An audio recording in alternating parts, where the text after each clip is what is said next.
Oke, halo guys, balik lagi di channel gue di channel Tito APR. Oke, di video kali ini gue berkunjung ke salah satu cafe temen gue atau coffee shop ya dibilangnya.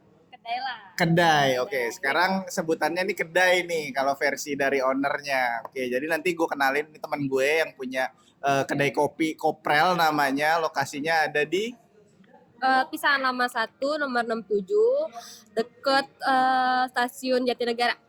Oh, berarti di dekat stasiun Jatinegara. Jadi kalau kalian tahu kenapa namanya Koprel pasti ada sangkutannya dengan area terdekatnya. Kenapa namanya Koprel sih, Rin? Oke, jadi kenapa gue namain Koprel? Koprel ini ada singkatannya. Singkatannya itu kopi pinggir rel. Nah, kenapa gue sebut Koprel? Karena lokasinya emang di pinggir rel kereta api jurusan Jatinegara Bekasi gitu loh, toh. Oh, gitu. Nah, berarti ada korelasinya ya dari nama sama lokasi ya. Nah, oke. Nah, jadi karena gue udah sering banget ngelihat temen gue nih, karena temen gue ini sebelumnya emang udah pernah punya kafe sebelumnya ada di Bekasi nih. Jadi konsepnya sih keren banget, karena gue sebelumnya udah pernah ngeliat juga. Jadi gue pengen tahu lebih banyak nih. Jadi kalian juga yang sebelumnya kan juga minta gue buat lebih sering lagi ke kedai, ke coffee shop, minta untuk tanya sharing-sharing gitu kan. Nah, sekarang gue buatin kontennya, nanti kita mau tanya nih, dulu kan udah buka kafe, kenapa sekarang buka lagi? Nah, kalau boleh tahu, dulu tuh pernah buka kafe atau kedai kopi juga sih kayak gini? Dulu coffee shop, lebih ke coffee shop. Dulu lebih ke coffee shop nih. Nah, kalau sekarang konsepnya, Sekarang konsep apa nih? konsep sekarang nih, si Koprel ini. Oh, lebih ke kedai sih.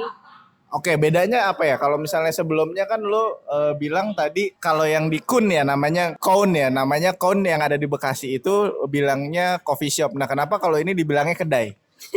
Kenapa ya? Karena gue lebih kalau untuk sekarang ya, gue lebih nyaman dibilangnya kedai aja gitu. Karena di sini pun marketnya itu middle low sih. Oke, berarti kalau gue tangkep di sini berdasarkan market nih berarti ya. Kalau misalnya berdasarkan market, gue juga pengen tahu lagi lebih detail nih. Kalau misalnya berarti kan di sini buka. Nah, di sana kan berarti tutup nih. Gue pengen tahu kenapa sih lu bisa tutup? Karena orang-orang tuh banyak banget yang sebelum konten ini ada. Jadi sebelumnya tuh banyak banget yang pengen buka coffee shop, pengen buka kedai kopi kayak gitu. Padahal lu sendiri pun tutup gitu. Iya. Kenapa dulu tuh? Masih ada apa udah nggak ada nih? Ada almarhum. Gimana? Kalau coffee shop yang dulu tuh udah tutup. Kalau sekarang ya, enggak sih sebenarnya udah tutup dari bulan Maret 2020 tuh tutup. Gue di sana cuman setahun. Berarti lo di sana itu 1 tahun buka coffee shop, terus tutup. Kenapa lo bisa tutup? Jadi orang-orang juga biar tahu nih. Ternyata kalau setahun kan berarti masa sewa habis biasanya. Iya. Nah, kalau misalnya masa sewa habis berarti banyak faktor nih. Jadi biar teman-teman gue juga yang di sini pada nonton biar pada tahu kenapa sih lu bisa sampai tutup si Koun ya namanya. Koun ini bisa sampai tutup gitu. Sebenarnya tuh gue udah sebenarnya ya di perjanjian sewa gue tuh nyewa sebenarnya 3 tahun. Oh, oke, lu malah sewanya 3 tahun Gue ya. sewa 3 tahun tapi gue minta pembayaran itu 2 kali termin. Oke, berarti 1,5 tahun gak sih? Iya, cuman pokoknya setahun gue udah di sana, habis itu baru gue ngelunasin ke termin kedua itu. Kayak gitu. Jadi kenapa gue mutusin di sana? Karena itu mau pembayaran termin 2. Oh, oke. Jadi kalau misalnya gue boleh tangkep ya, berarti di sini itu kayaknya beratnya di operasional. Bener nggak sih? Apa masa sewanya itu terlalu mahal? Karena kan nanti gue share juga Kun itu tempatnya itu ada di Ruko ya. Ada di Ruko. Nanti gue juga ada foto-fotonya sama ada di dokumentasinya. Padahal ya, kalau misalnya di rating itu coffee shopnya Ririn ini temen gue dia tuh malah udah direkomendasiin padahal ya untuk kafe terbaik di Bekasi. Ya, Bekasi Timur ya. Gitu. Jadi coffee shop yang terbaik di Bekasi Timur tapi tutup juga gitu. Berarti kan ada yang salah nih. Jadi kita juga makanya kenapa mau sharing biar tahu juga ya nggak sih Rin. Makanya gue pengen tanya nih kalau misalnya lu berarti beratnya di operasional ya nggak sih? Betul, betul banget. Nah, berarti beratnya di operasional. Terus kalau lo misalnya berat di operasional, berarti anggapannya lo kemarin buka coffee shop itu nggak nutup dong, bener gak sih? Ya, Ya lo nggak nutup ya berarti kemarin ya. Tapi secara aset lo punya ya kan. Secara dibilang rugi kalau menurut gua enggak ya, karena ini jatuhnya kalau coffee shop itu investment ya enggak sih? tergantung sudut pandang si ownernya mungkin kali ya. Kalau gue kan emang gue itu bisnis di coffee shop ya, emang gue mau nyari cuan di situ karena waktu itu pada saat itu penghasilan gue cuma di coffee shop, jadi gue ya nggak nginvest, pengennya ya bukan investment gitu, emang bisnis jangka panjang pengennya. Nah, berarti kalau misalnya tadi dia bilangnya kan dia benar-benar nyari cuannya untuk di coffee shop. Jadi kalau kalian juga yang mau cari cuannya di coffee shop, nanti kita simak terus nih videonya sampai ini beres. Jadi kalian juga bisa tahu sharing apa aja sih yang kita akan obrolin hari ini. Nah, jadi kalau misalnya kita ngelihat, kalau misalnya untuk buka coffee shop kan ternyata modalnya itu gede banget. Gue kaget sih di sini karena di review gue yang sebelumnya mesin kopinya itu ternyata cuman belasan juta. Yang sekarang nanti gue kasih lihat itu mesin kopinya sampai 40 juta loh. Itu espressonya ya, mesin espresso ya. Itu mesin espresso 40 juta dan mesin grindernya aja, grinder ya? Grinder Grindernya aja itu udah 10 juta gitu. Nanti apa namanya? Kalau gue denger-dengar tadi harganya udah naik ya sekarang. udah naik espressonya itu kalau terakhir gue cek ya berapa bulan, setengah tahun yang lalu lah, itu udah 60 juta.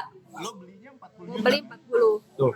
Beli 40, sekarang kalau misalnya kita lihat mau beli itu udah 60 juta. Makanya kenapa gue bilang tadi kayak misalnya jadi investment, ya karena gue berpikiran kayak gitu, kita beli tapi harganya tetap naik gitu. Gue juga kaget sih kayak gitu. Terus habis itu kalau misalnya ini kan berarti aset-aset lo yang ada di sini ini bekas tutupan toko yang ada di sebelumnya ya nggak sih? Kopi shop sebelumnya ya nggak sih? Betul. Terus kalau untuk renovasi berarti di sini lo nggak begitu spend terlalu banyak dong? Banyak juga. Oh banyak juga.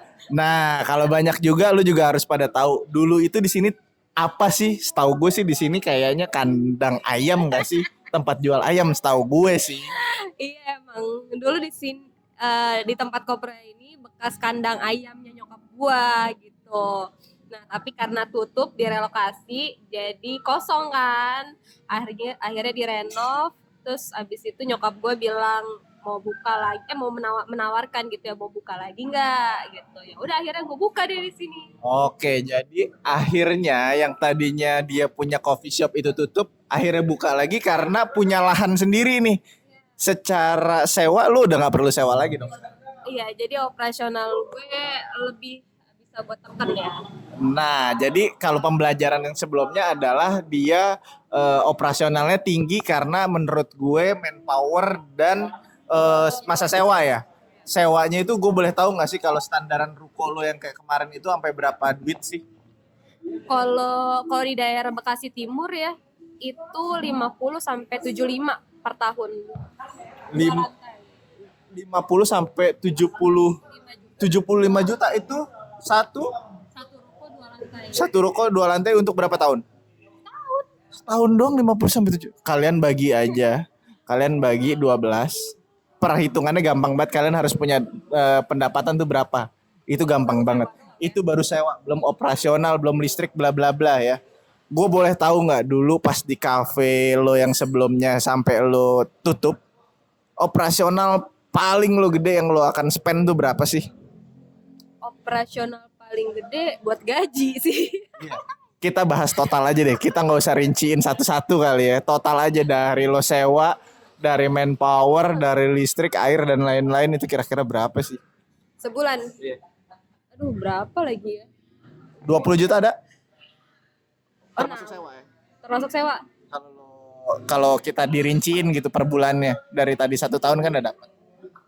Estimasi aja. Kalau buat awal-awal sih nyampe, karena waktu pas awal-awal itu gua pakai 5 karyawan tuh. Awal 5 karyawan.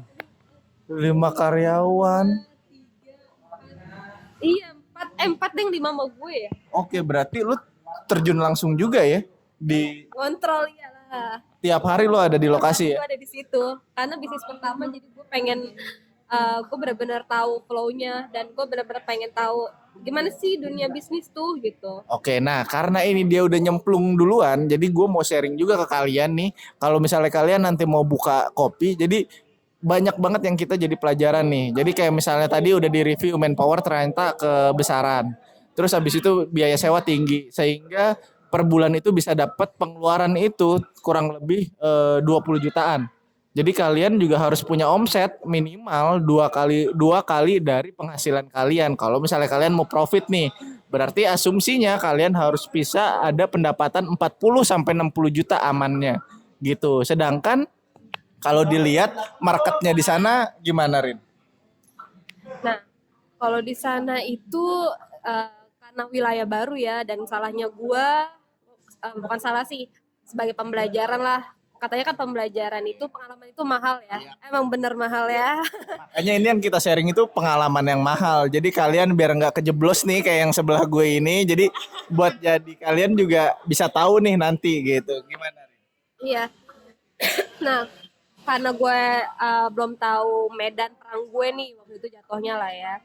Di sana itu yang harus lo lihat lifestyle orang-orangnya dulu nih gitu. Pas gue telaah di sana itu lifestyle-nya bukan yang kayak orang Jakarta yang emang ngopi atau nongkrong itu sebagai apa ya kesehari-harian gitu. Enggak. Oh jadi coffee shop di sana tuh gue mikirnya bakal kesehari-harian orang tuh biar pada nongkrong gitu nggak sih? Ternyata enggak ya? Ternyata enggak. Mereka itu mungkin lebih ngabisin waktu itu di weekend. Kenapa alasannya di weekend?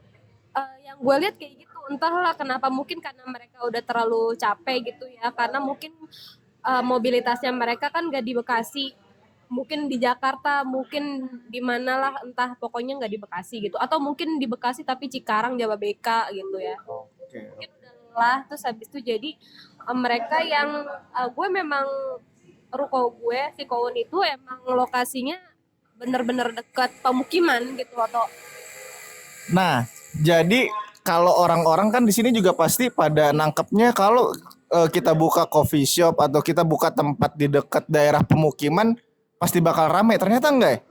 nah tergantung mungkin itu lifestyle-nya. Oh, jadi yang harus kita pelajarin adalah market di sekitarnya termasuk lifestyle-nya ya. Padahal di situ setahu gue di area tempat lo itu kayak ada sekolahan atau kampus nggak sih? Ada depan gue itu ada SMK, terus ada universitas, belakang juga ada sekolah. Oke, nah jadi kalau misalnya gue lihat, tadinya gue berpikir kalau kita bikin satu coffee shop atau enggak kita bikin cafe yang ada di dekat kayak kampus, sekolah, gue pikir bakal rame loh. Gue pikir juga gitu karena gue tuh ngeliat udah kayak nih ruko udah proper nih. Pertama deket sekolah, deket kampus, terus di deretannya itu tuh sebelah gue persis ya itu dealer Honda. Boleh sebut nggak merek nggak sih? Biar masuk ya ads. Siapa tahu ya. Itu dealer besar maksud gue ya. Terus sebelah gue juga salon gitu. Maksud gue ini orang-orang gue nggak tahu ya karena gue lama di Jakarta kali ya.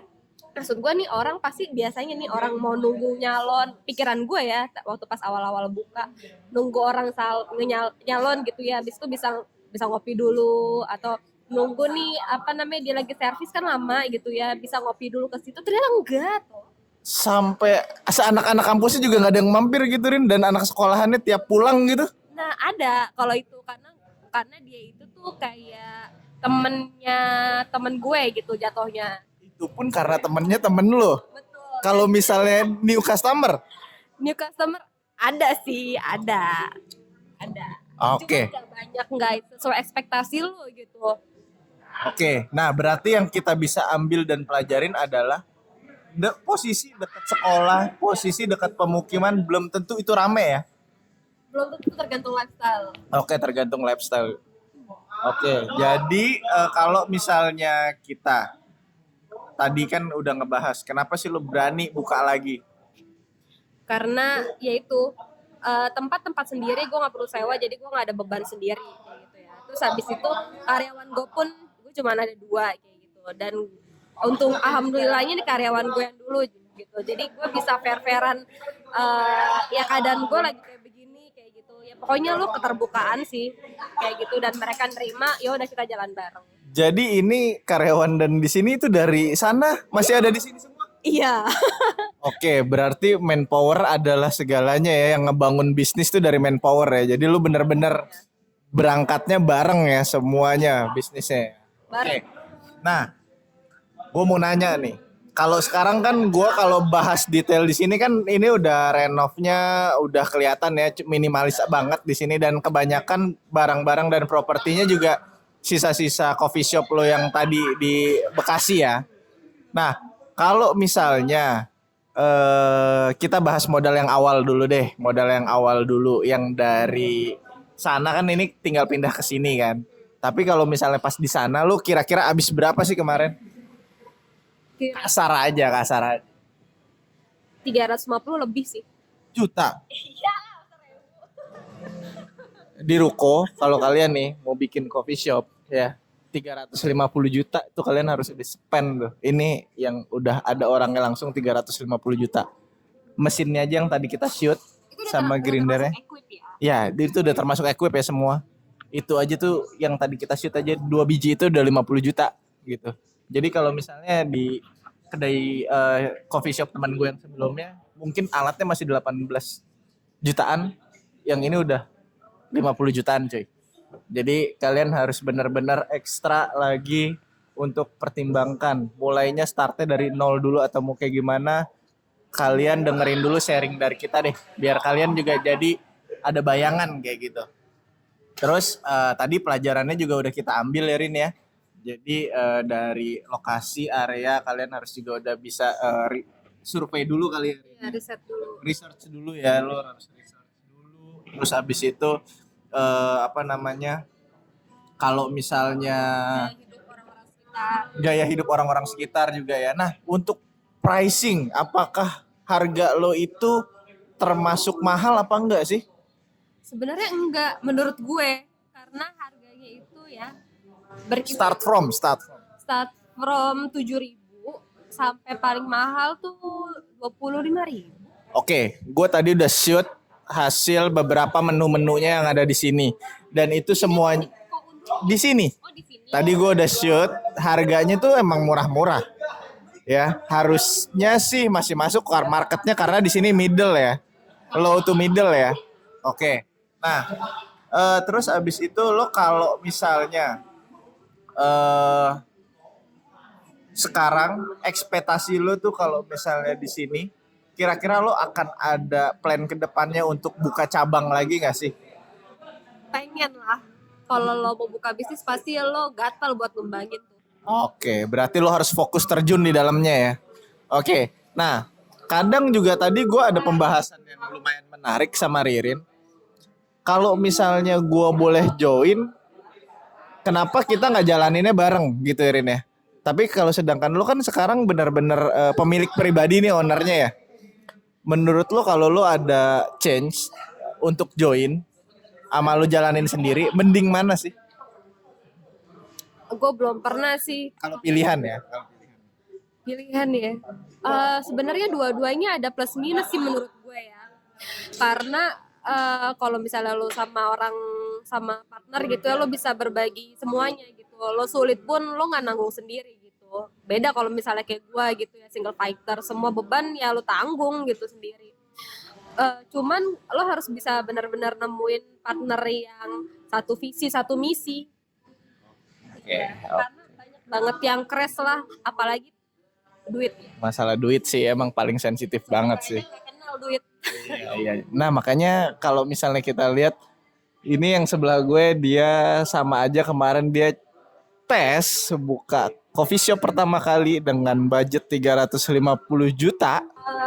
Dibilang gagal sebenarnya iya ya, cuman gue terlalu menyedihkan gitu kalau misalnya dibilangnya gagal, tapi pembelajaran. Nah oke, jadi Anggap aja lo sekolah di sana. sekolahnya dengan angka 350 juta, tapi kan 350 juta kan kita masih kayak tadi ada bar yang gue shoot itu termasuk semua ya. Ini bar yang tadinya yang ada di sana ya. Nah makanya kenapa gue selalu menyarankan kalian semua untuk furniture pakainya semua pada pakai kayu, karena kenapa nggak di beton? karena biar mudah kalau misalnya nanti ada pindah, mau pakai lagi reuse, tinggal refinish itu gampang banget. Makanya jangan ada yang dibikin semua permanen. Jadi kayak misalnya Ririn ini, dia udah paling bener banget nih semuanya pakai yang existing semua kayak gitu. Oke. Paling gitu aja yang gue bisa share kali ini sama Ririn. Mungkin kalau misalnya kalian nanti apa namanya pengen tahu lebih detail dan mau tanya-tanya langsung ke Ririn juga nanti gue share Instagramnya Koprel. Nanti gue juga kasih di linknya di deskripsi. Jadi nanti gue akan share semua. Jadi kalau misalnya teman-teman Rin yang ada di Jakarta ini bisa mampir ke Jatinegara ya tadi ya, dekat stasiun Jatinegara ya. Jatinegara. Kalau misalnya di Google Maps juga mungkin udah ada ya. Di Google Maps di Waze itu udah ada, tinggal search aja kopi pinggir rel atau koprel ya. Oke, ya udah mungkin segitu aja, sekian dulu videonya dari gue. Mungkin bermanfaat buat kalian. Kalau misalnya kalian suka boleh like, komen dan subscribe channel gue. Oke, bye bye.